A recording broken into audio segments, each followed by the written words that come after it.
Assalamualaikum warahmatullahi wabarakatuh. Sahabat beriman, kematian adalah sebuah kepastian yang akan dijalani oleh setiap makhluk yang bernyawa. Setelah ajal menjemput, manusia akan menjalani kehidupan di alam barzah hingga hari kiamat nanti.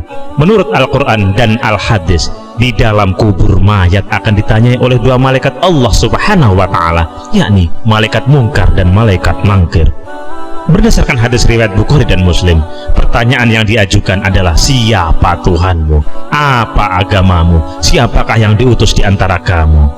Pertanyaan ini memang mudah, namun hanya bisa dijawab oleh orang-orang yang memang menjalankan perintah agama semasa hidup.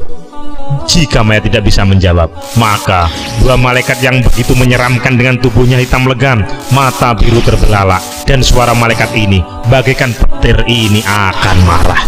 Pertanyaan kubur atau fitnah kubur ini digambarkan begitu menyeramkan dengan siksaan yang begitu menyakitkan. Namun ternyata ada golongan manusia yang bisa terbebas dari pertanyaan kubur ini. Lalu siapa saja mereka golongan manusia yang bisa terbebas dari pertanyaan kubur? Berikut ringkasannya. Sebelumnya tekan tombol subscribe dan nyalakan loncengnya. Bagikan video ini ke teman dan keluarga kalian, karena sebaik-baik kalian adalah orang yang mempelajari Al-Quran kemudian mengajarkannya kepada orang lain. Satu lagi, simak video ini sampai selesai biar nggak salah paham. Yang pertama, golongan manusia yang mati syahid. Golongan yang pertama yang terbebas dari pertanyaan kubur adalah manusia yang mati dengan jalan syahid. Dari sebuah riwayat dari Rasid bin Sa'ad disebutkan bahwa ada seorang yang bertanya pada Nabi Muhammad SAW, "Wahai Rasulullah SAW, mengapa orang-orang beriman akan diuji dalam kubur kecuali para syuhada?" Beliau menjawab, "Kilatan pedang yang berkelebat di atas kepala mereka sudah cukup menjadi ujian bagi mereka." Disahihkan oleh Syekh Al-Albani rahimakumullah dalam kitab Shahihul Jami'. Kedua, golongan yang berjaga di tapal batas wilayah muslim untuk mencegah serangan musuh karena Allah.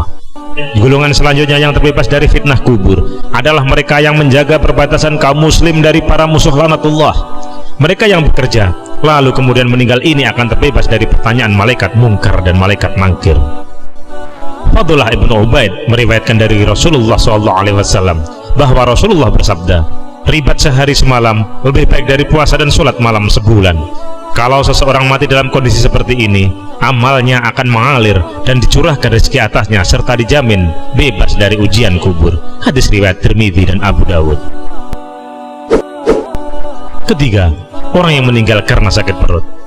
Ternyata orang yang meninggal dunia karena sakit perut juga akan terhindar dari fitnah kubur atau pertanyaan malaikat mungkar dan nangkir. Abu Dawud mengeluarkan hadis secara marfu', siapa mati karena penyakit dalam perutnya, tidaklah dia disiksa dalam kuburnya. Juga riwayat Ibnu Majah, Al-Baihaqi dan At-Tirmidzi di mana dia menganggap itu hasan.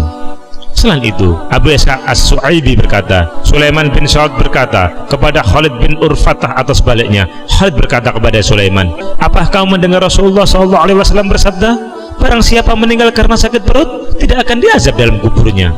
Salah seorang dari mereka menjawab, "Ya." Keempat, orang yang sering membaca surat Al-Mulk. Ternyata membaca dan mengamalkan Al-Quran dengan sungguh-sungguh akan membuat orang terhindar dari siksa kubur. Hal ini biasanya dilakukan Rasulullah setidaknya malam Jumat. Rasulullah SAW menyebutkan surah ini dengan Al-Mani'ah atau pencegah, penahan dari siksaan. Beliau bersabda yang artinya, dialah surat pencegah yang mencegah pembacanya dari siksa kubur. Riwayat An-Nasa'i. Hadis riwayat At-Tirmidzi meneruskan Ibnu Abbas bin Hasan, barang siapa yang pada setiap malam baca Tabarok, maka dia akan dicegah oleh Allah Azza wa Jalla dari siksa kubur. Hadis riwayat An-Nasa'i melalui Ibnu Mas'ud. Abu Hurairah dan Jabir bin Abdullah pernah menerangkan bahwa Rasulullah SAW tidaklah beliau tidur malam sehingga ia membaca surat Alif Lam Mim Al-Kitab, Quran surat As-Sajdah dan Tabarok.